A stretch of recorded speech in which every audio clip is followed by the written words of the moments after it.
Hi guys, hi again, and welcome to this stream in midnight and 23 minutes. And I have to make it really quick, guys, but this news just came out that, The Last of Us, that is just one of the best games ever, like ever made, objectively ever made, according to a lot of people ever made, and according to me as well, is going to get HBO TV series, which is absolutely amazing. You can say that it's a dream come true, although I'm not sure if I prefer a movie or a TV series. TV series, I think The Last of Us can do very, very well just because the premise and the whole structure of the story, how it's made, so many characters, you go here and there, that could totally be like a series, an episodes of, doing this and that. While Uncharted, it's really like movie structure, more like, because every game is made as movie, just a really long one. And hi to A Gaming. So yeah. Hugh Jackman, actually, yeah, I agree with that. But let's see what the article says about the news. So I'm gonna try to read it, although full disclaimer, I'm so sleepy I'm gonna fall on top of my mic, but I'm gonna try. So, The Last of Us TV series heads to HBO with Chernobyl's creator, games writer, game director Neil Druckmann is also involved with the project. So I'm sorry that I read it like this, but it's such the way that it's written. But yeah, basically, guys, if you watch Chernobyl, that was one of the best TV series again ever made. I think, also in my opinion, it was just like so awesome. Chernobyl. I mean, for a story that's so depressing and and I only heard stories what happened here in Bulgaria as well, because we are very close to Russia, obviously. It just floored me, okay, and amazing. So I'm happy to hear that behind this is actually a creator that really knows similar material, because let's face it, like the story of The Last of Us and the story of Chernobyl, one is fictional, one is real life. I mean, Chernobyl was real life, but the devastating consequences and how everything looked after that, all the abandoned buildings, building blocks, and such a well, basically nature creeped out and created all of those things that you can see in The Last of Us, just fuzz everywhere, green fuzz. The only thing that's missing in Chernobyl is are the zombies. Hi Clayton, hi to you. I don't know if it resembles it. I mean, in The Last of Us, the unique thing is that you have these creatures that they're not exactly zombies. They're zombies, kinda, but there's really this, like, not fungus, but I mean, it's well, it's an organism that, you know, when like a fungus, yeah, I think it was.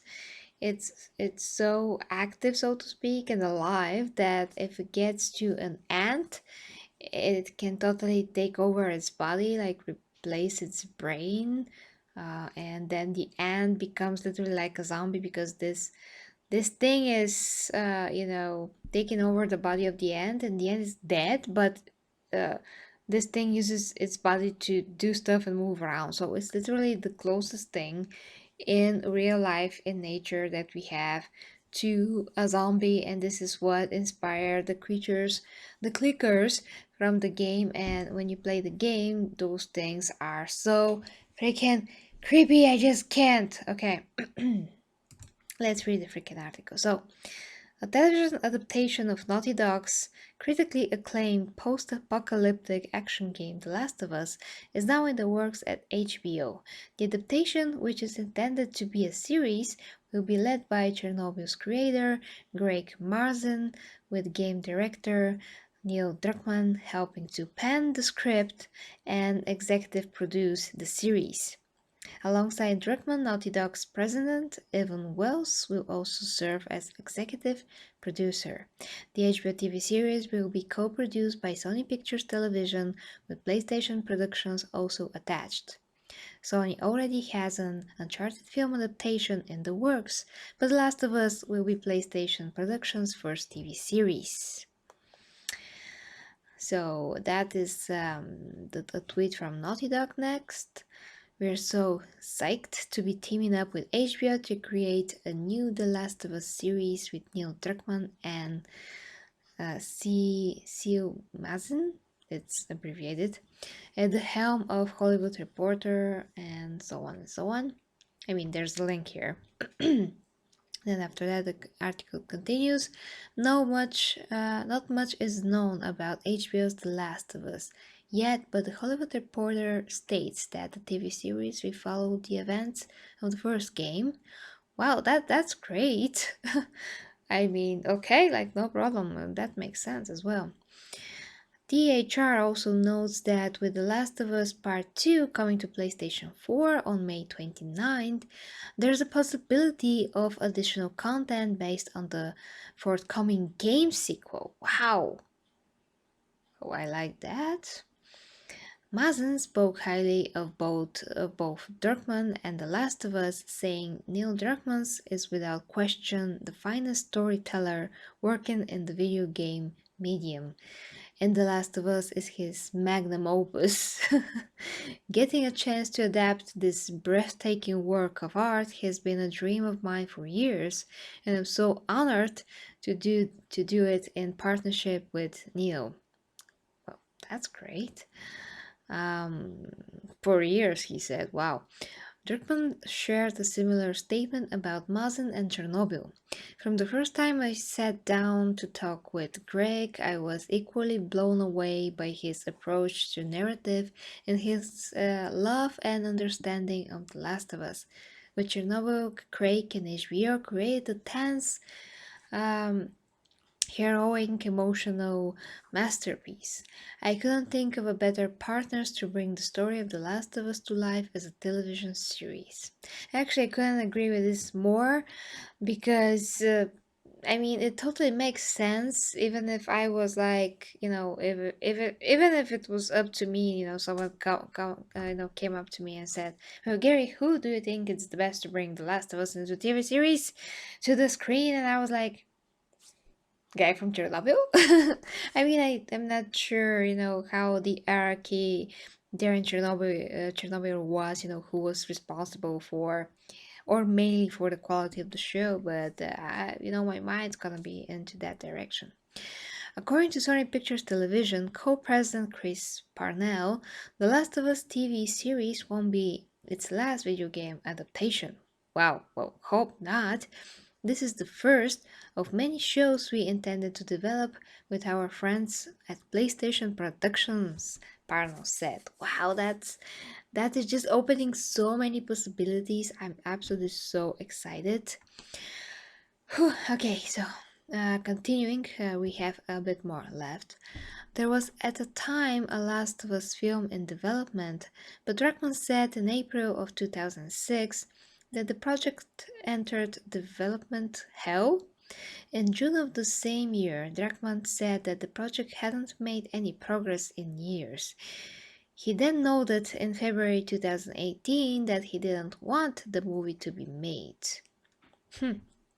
Actually, I kind of remember that part because The Last of Us, God of War, and also of course Uncharted was something that was like going around for years and years, especially Uncharted. I mean, in God of War is still like a dead end. I don't know what the hell they're doing there.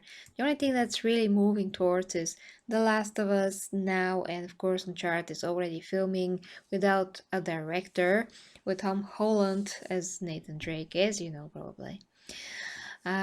So yeah, well, no new people in the chat. Hi guys, I had to read the article, so I haven't looked at the chat. I'm looking at sorry, it's so late. Look at it now. Zombies are reanimated. Yeah. Coronavirus. That's awesome. I mean, it's not awesome because everybody like, oh my gosh, coronavirus at the moment, but I mean, it's great that you did this pun. It actually makes some kind of a twisted sense. So hi to you. I entertain. But again, guys, once again, I want to really apologize because I can't really articulate myself that well. It's so late. It's 12:30. I have to go to bed. Third stream tonight. This is my third stream in a row. So yeah. Renegado Mauke. Sorry if I butchered that. Hype is like, what is this? 1 million? Yeah, hype is huge because just, I mean, Chernobyl guy, The Last of Us.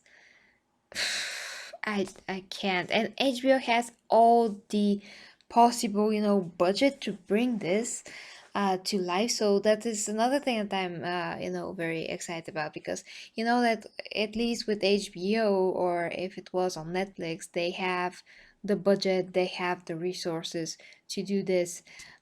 So yeah, and HBO are trying their best to keep up with Netflix in terms of having both of them. I mean, they're like competition. They're both try to bring huge shows that are above and beyond anything that we ever seen. And when they have healthy competition, that is very good for us, the consumer, and also makes them bring a lot more effort into each and every of their shows. Game of Thrones finale, that's another topic though. Okay, so Chernobyl Christmas for the bad guys? Captain Peace? What do you mean? For some reason I cannot get that. And Hyde Spark 799, Ellen Page, look like Ellie. Ellen Page, yeah, I really like her as an actress.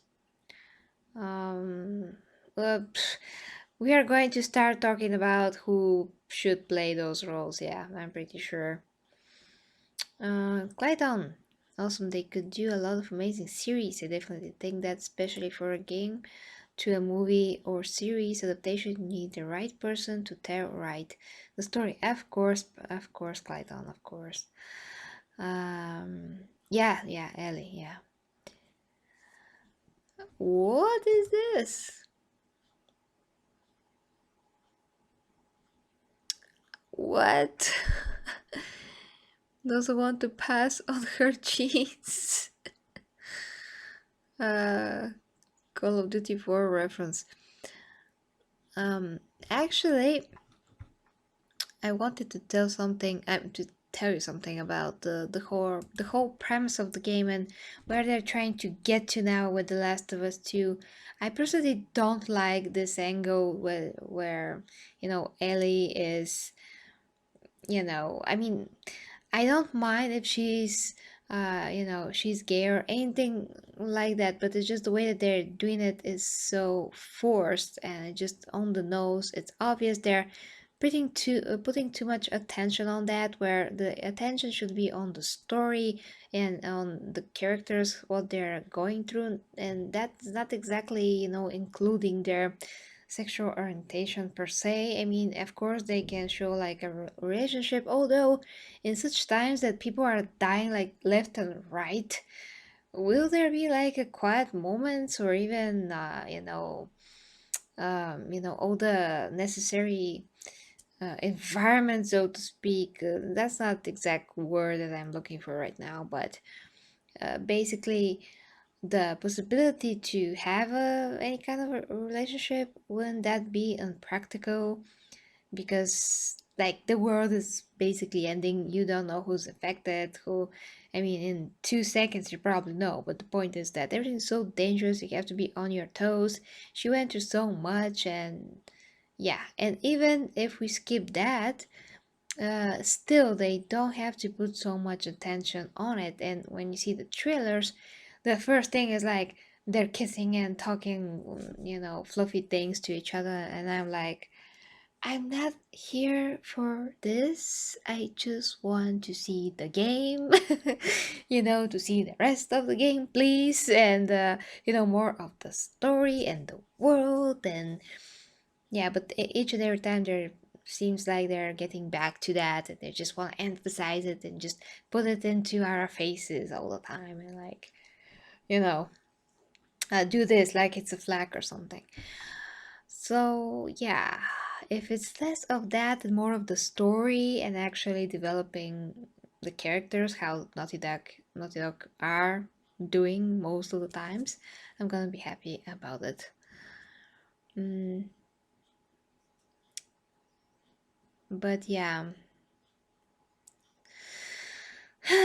Well, if HBO caught, so to speak, the rights to everything that Naughty Dog does, because it does seem like Sony and HBO now have this deal, and they do plan to do other games.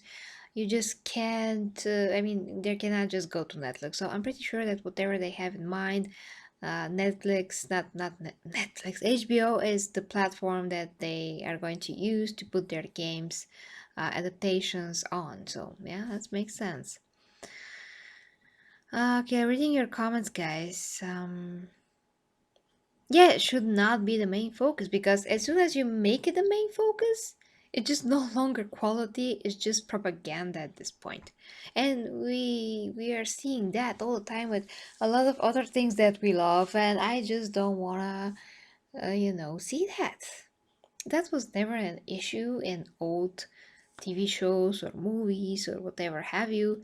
Even if you see Xena, I mean, whatever was in Xena, it was so like naturally done. And between her and Gabrielle, if you ever watched Xena Warrior Princess, it was never confirmed on the show that they were a thing or anything like that. There was like few moments here and there, but they're all justified. Let's say that Gabrielle kisses Xena, that is because she has the fountain of youth, I mean the water from the fountain, in her mouth, and she literally has to pour it in Xena's you know lips so she can be revived. And other cases where they have a dream or they have to, so it was like just the three, I think, cases in the whole show, like the whole 6 seasons.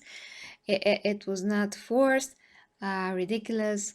um think of a word where it's not natural in some kind of a way, and you just feel like it's awkward or cringy. There was never a moment like that. Everything was so genuinely done, and you just understand it immediately. You don't even think about it the second time. And that was back into the 90s, and the show ended 2001, and nobody made a fuss about it. Everybody are just like, okay, I understand this, I get this, you know and it's just great when it's not forced.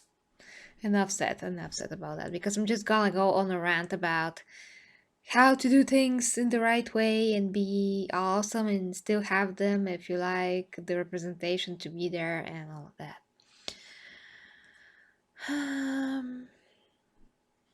Yeah, the story is still questionable, you can say, because it's fuzzy. We don't really know much about it. Nathan Fillion, well, he did an amazing fan movie with Uncharted. Amazing, but I understand how they want to start from the beginning with the much younger actor, Tom Holland, because they want to make a sequel, and then they want to make a sequel. So you know how it is. And besides, Uncharted started from the beginning where Nathan was young, like 20-something guy, along with Sully, going around to their adventures. Then we saw him even younger when he was a teen. So, I mean, it's natural thing to do that. I mean, to start from the beginning. And what's the point to start from a 50-year-old Nathan Drake, or 40-something Nathan Drake? Let's do it like the games. I understand that Nathan Fillion is an amazing actor, and what I saw from his portrayal of Nathan Drake in that fan movie, it was just goosebumps all the way. That guy is just natural talent on screen, and he understands the character, and he could totally play him, especially if he gets even in better shape.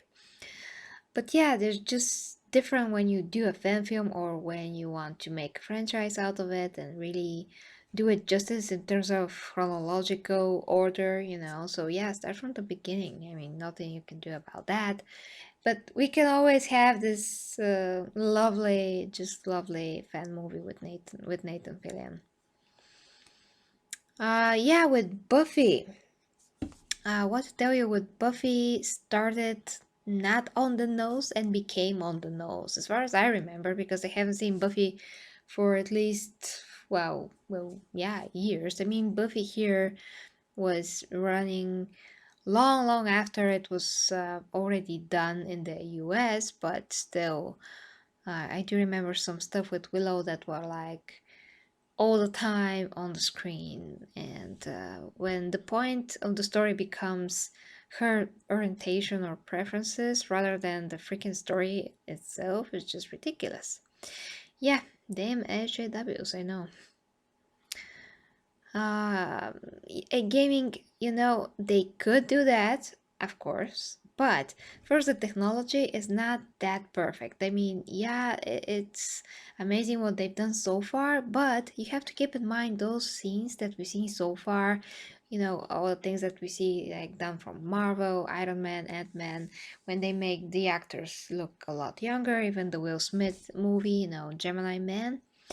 It's great, but to run through the whole movie is gonna be very, very expensive. It's gonna be kind of obvious. It's great CGI. When I watched Gemini Man, I was like, impressed. Obviously, young Will Smith and older Will Smith. But when you see the young one in some scenes, because of the lighting, how his face is lit, it really looks CGI. It looks kind of fake. You can tell.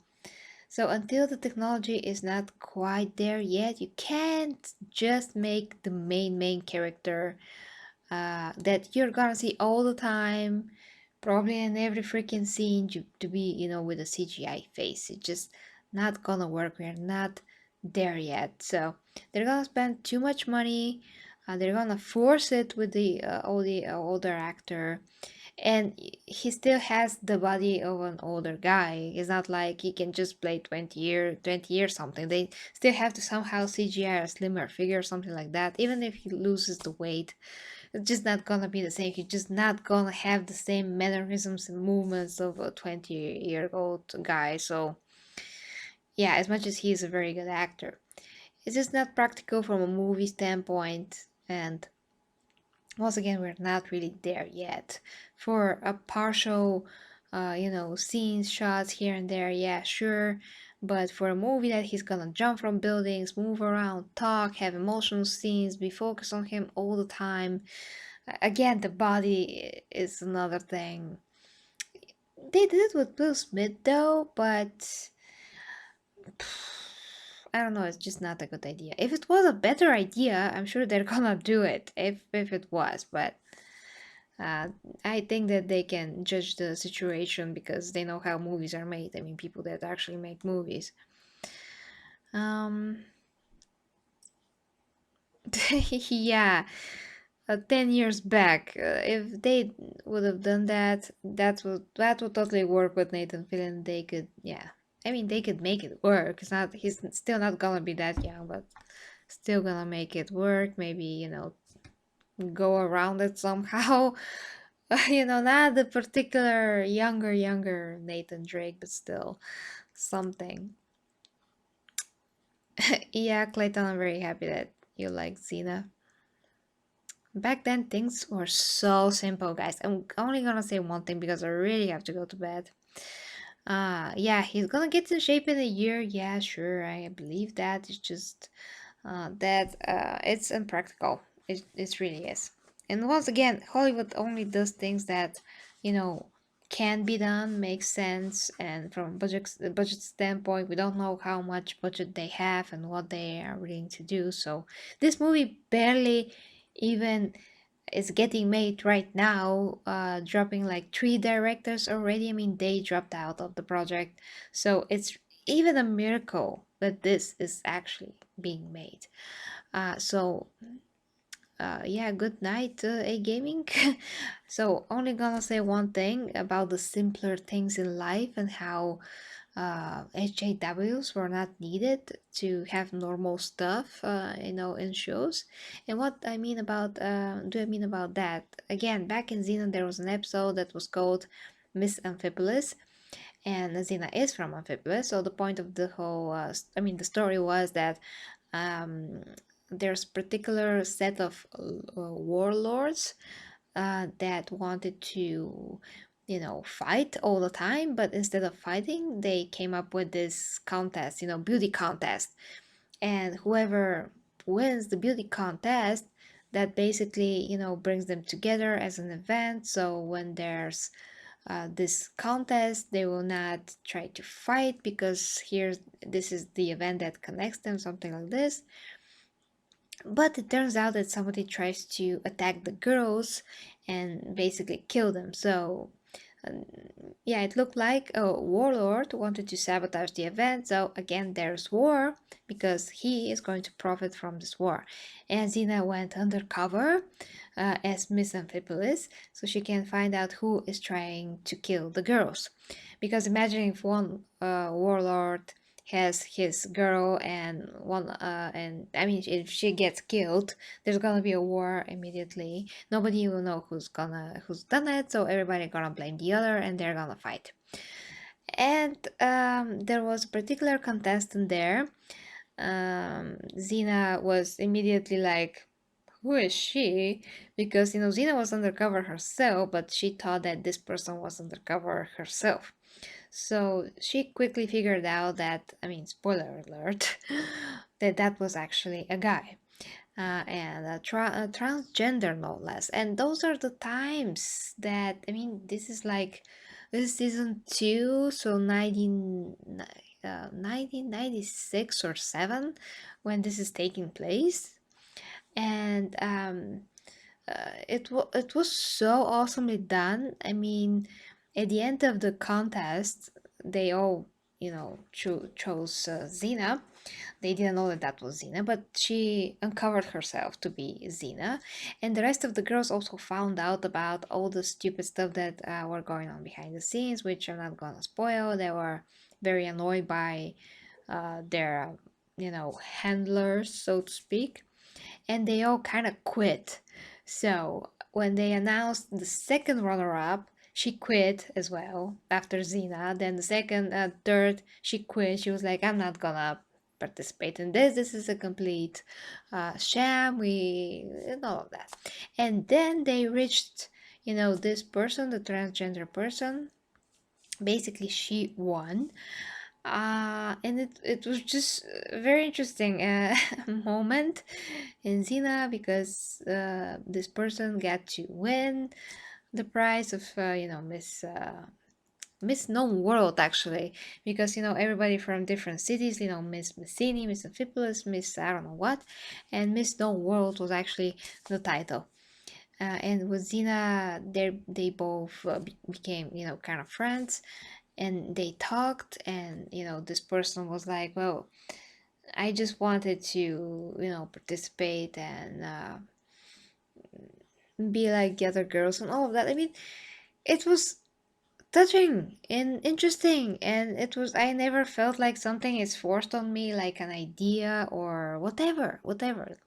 It was just very well done.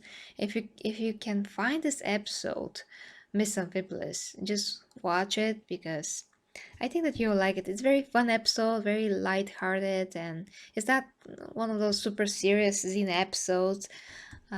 It actually has a lot of heart, a lot of cool stuff, and the mystery and how Xena solves it, and how she pretends to be this Miss Amphipolis because that is not her style, that's not her character. She has to go out of her way to, move feminine and just be like, yeah, yeah, yeah, with the blonde wig. So it's ridiculous in the best way possible. It's hilarious. I totally recommend this episode. So that's what I wanted to say. I just want to make a parallel between how things used to be done before and how things are done now. And instead of progressing, we are just digressing, and things are just getting worse and worse. And I don't know where the heck this is going, but at least for this show, I hope that's not gonna be as woke, just gonna be like the first game was. A really freaking quality, damn it. Actually, that's very good. Like a title. Um, a really freaking quality, damn it. Have to write that down somewhere. What is the quality of this? It's a really freaking quality, damn it. I like it. Okay, before I fell asleep on the mic, let's read your comments and I'm going. Okay, so Colossus Creed says, do you remember Mortal Kombat Conquest, that show was great. No, SJW is there. Good times.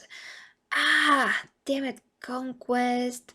Is it with Liu Kang as a main character or Kung Lao as a main character? If it was from the 90s, maybe I seen it somewhere. They wanna make Spider-Man bisexual. Oh damn! Oh god, no! Please don't. Oh gosh, I hope not. I mean, if they want to have a freaking bisexual or any kind of a sexual character, just create a new character. Don't play with what we already have and established. When you change such a huge part of a character, is no longer that character because it was never meant to be a part of their personality. So you can't do that. If you do that, you destroy the character. It doesn't matter why you're doing it. The fact remains that you just destroy this character. So it's ridiculous. Just make a new characters, like new characters, originality. Like where is that? Where's that? You could have like asexual character if you like. Kind of like Superman was in the new Superman Red Sun that I reviewed like a few days ago, where he basically was, well, I don't need a partner. Like literally, he sounded like he doesn't. So basically, they made him asexual or something. Hey, gaming, I'm very happy for you that you finished Xena. And me and Kiro sometimes watch it again together, and he is still actually he's still watching it in real time, meaning that he still haven't finished it. He never really finished it when he was younger, so now he decided to watch it from the beginning. So now here is at season 3. So he's halfway there and is loving every minute of it. And when we get together, like for my birthday, we watch together and just continue from where he left off. So for me, it's just great times to experience whatever episode once again. I'm just thrilled. And to share that with somebody, it's just awesome. Yeah, well, thank you too for watching, Clayton. Yeah, it's gonna be busy Friday. Yeah. Of course, yeah, gaming, I agree. Well, well, if you remember that, that's great. Okay, guys, let me know what you think in the comments as always. Check the links down below if you haven't already. My Twitter, Facebook, and yeah, if I'm gonna stream, I'm gonna let you know on Facebook and probably on Instagram. I'm on TikTok as well. Everywhere, I'm Gary G Reviews, so it's the same. Until next time, thank you, really thank you for watching, guys. With me, Gary G Reviews. Bye bye.